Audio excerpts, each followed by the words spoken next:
Hey, this is Edward Earl, CEO of Growth Team, here with Rasmussen Iron Works and Solaire Grills at the HPBA Expo, and I'm here with Mark Johnson. Mark, thanks for being on the show. Thanks for having me.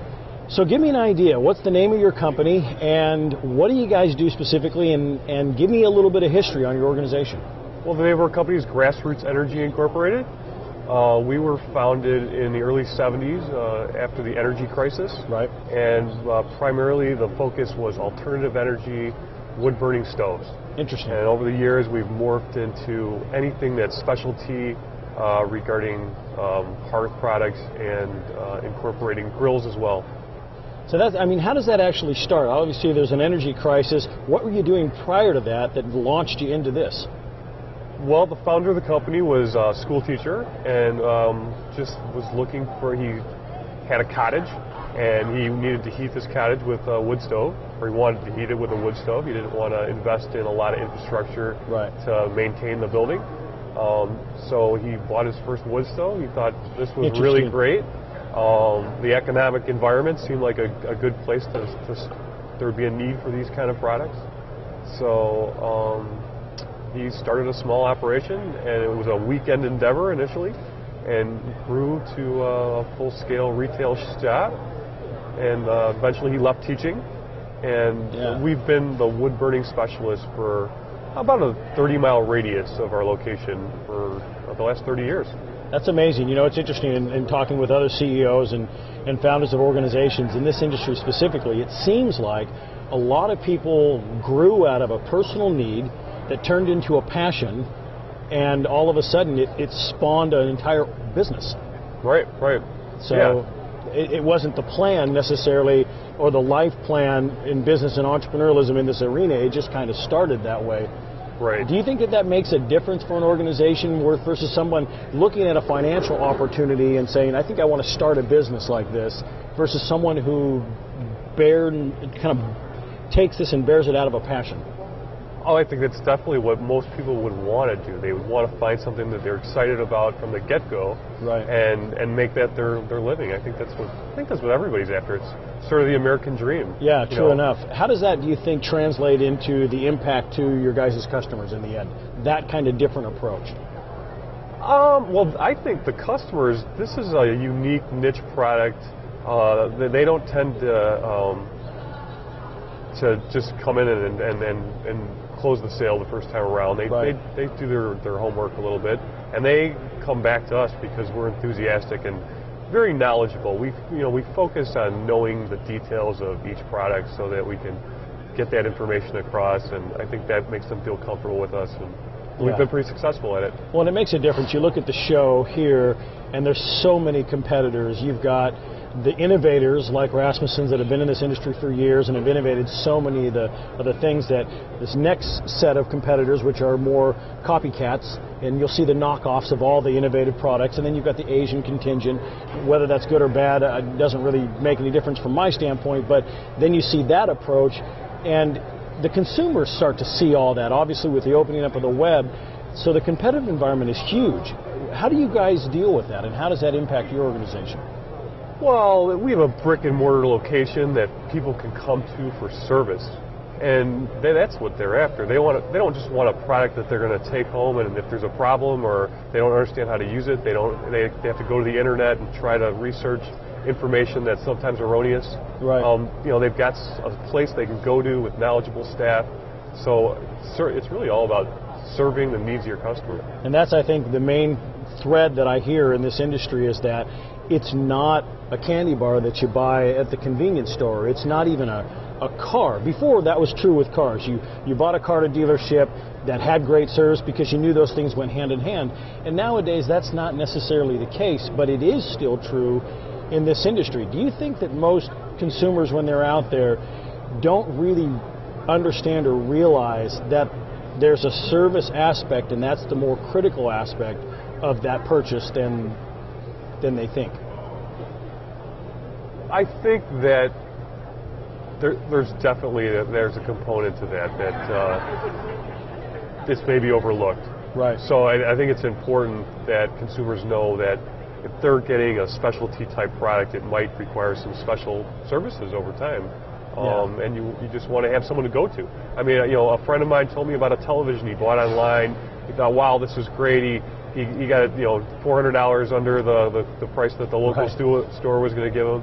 And it was a disaster, and he got the TV down there. It was 6 months before he really got things remedied, and it was very hard to get in touch with anyone that was going to help him get through this. And in the end, he said he'd never do that again. Yeah, it is interesting because I think it's a very much overlooked aspect. In me being in the industry I'm in working with CEOs, we work with 72,000+ organizations all over the world and growing every single month in our CEO collaborative group and consulting group. But the funny thing is that I get caught in that as a consumer myself. And I grew up in the era of buying appliances from Sears, where you talk to a sales guy that knew the appliance, and Sears had a great service center, and they warrantied everything. If you had an issue 3 times, they just pulled it out of the house and gave you a new one, and there were Sears all over the place. But they quit promoting that, and all of a sudden the Lowe's and the Home Depots were selling the Maytags and things, and I bought a refrigerator there for about $6,000, and it had some issues. I couldn't get Lowe's to come out to save my life for 3 months. I had to pull that thing out and haul it back there and return it. I just couldn't get any service, no matter how much money I spent. So finally I went back to Sears. And I think that a lot of people, they've gone that route, and they don't realize that it's the specialty stores. It's not a function of that you're going to pay this much and that a big box you're going to pay this much. There's a lot more to the purchase than most people realize. Right.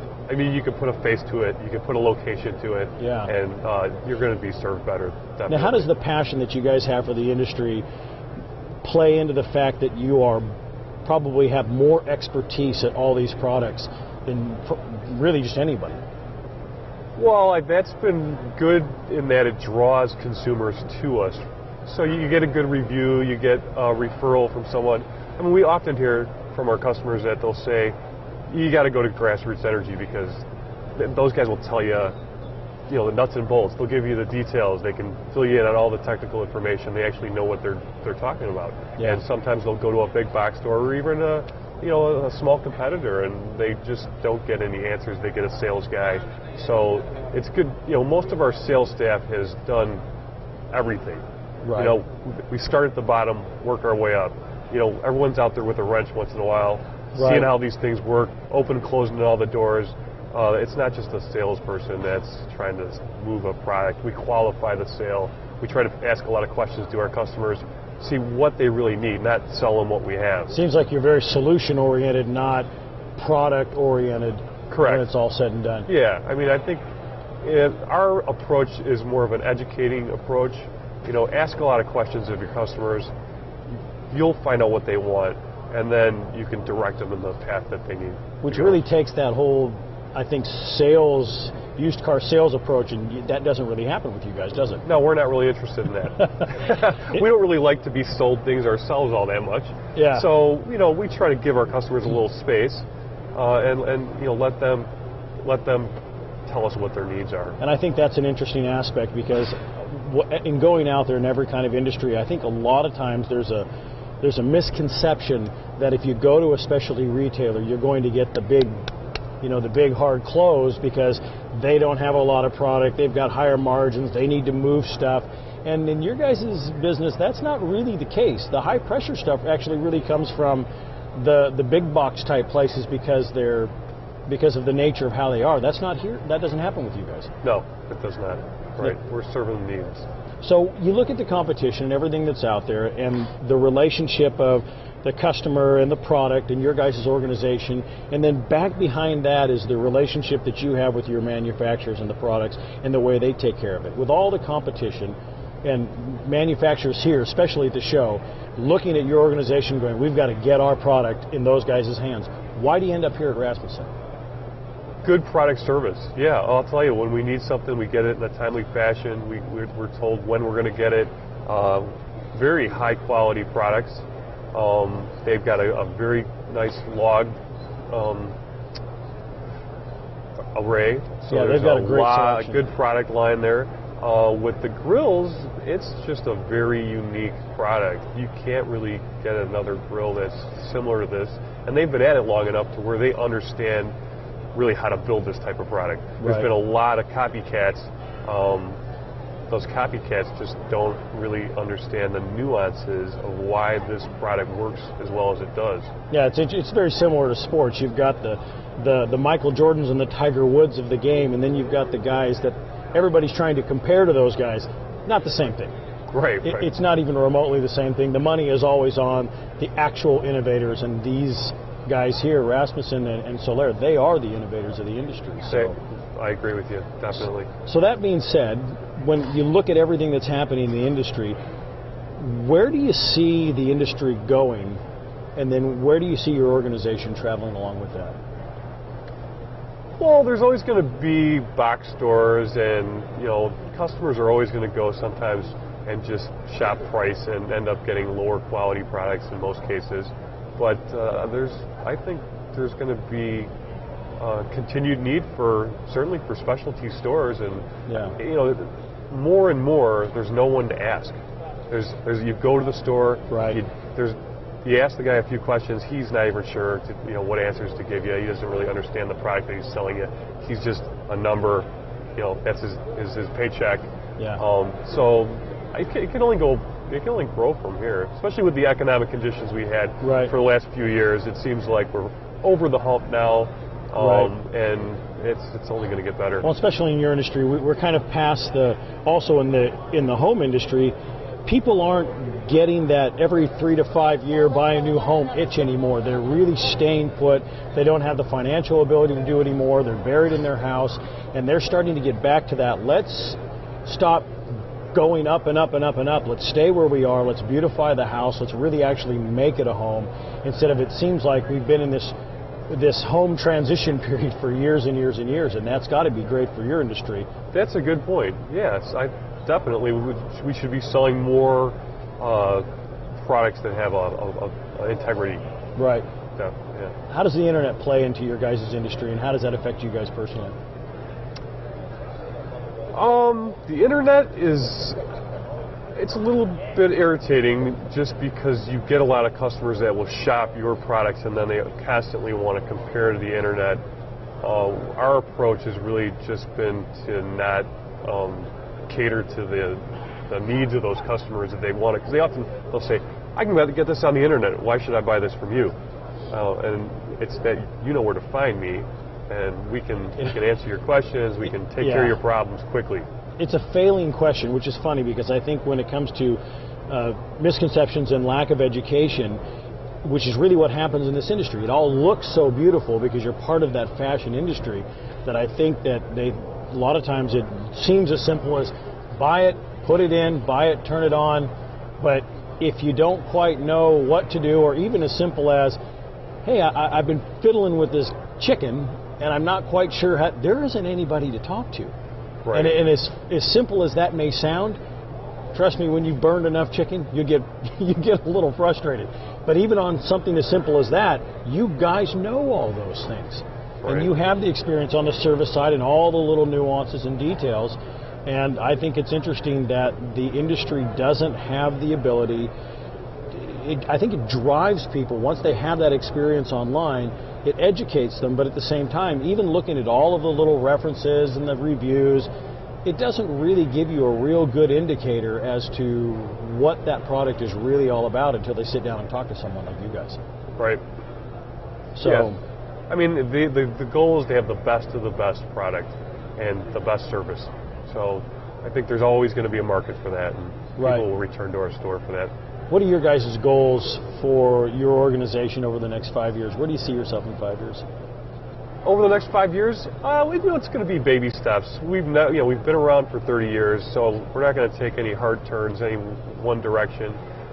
Just keep improving on what we do, really. So, better company 5 years from today. Just a better growing. company every year, I think. Just steady growth. Yeah. Which is, I think, probably the best way. Sometimes that meteoric rise also ends up in a meteoric crash. That's right. We've seen that many times. Well, especially with online sales. That's one of the things that people don't realize, is that this stuff does have a service aspect to it. And you could buy from an organization that might have been around for 6 months. Right. And 6 months later, if you have an issue, not only is there nobody to ask, there isn't anybody at all. Yeah. The organization's Company's gone. Right. Company's gone, and that's problematic when you're installing products that can be thousands upon thousands of dollars in your home. Yes. and not to mention nobody else actually understanding. Once you start looking for a service individual, nobody really knowing what that's all about. If someone were to ask you and call you up and say, hey, Mark, we're looking for this typical product, this type of product. You do this for a living. We're on the West Coast. Give us some advice. What should we be looking for when we walk into a store, and what kinds of questions should we be asking to make sure we know we're in the right place? Well, you have to go back to your needs. What is it? What is your end goal? It's hard to speculate what questions to ask without knowing where it's all going to end up. Right. But what we found is very helpful is actually come into the store, talk to a person, and come prepared. What we find very helpful with the type of products we deal with is people will bring in plans, people will bring in photos. Everyone's got digital cameras. They've got phones that take pictures, and those are very valuable tools that really help us get to what the customer's after, and that's our goal. And so you really want people to come in for more of a collaborative type conversation, not really that kind of salesy, contentious close mentality I think so many organizations have. Right. Makes a big difference. Keys to success for guys in the retail business. Keys to success for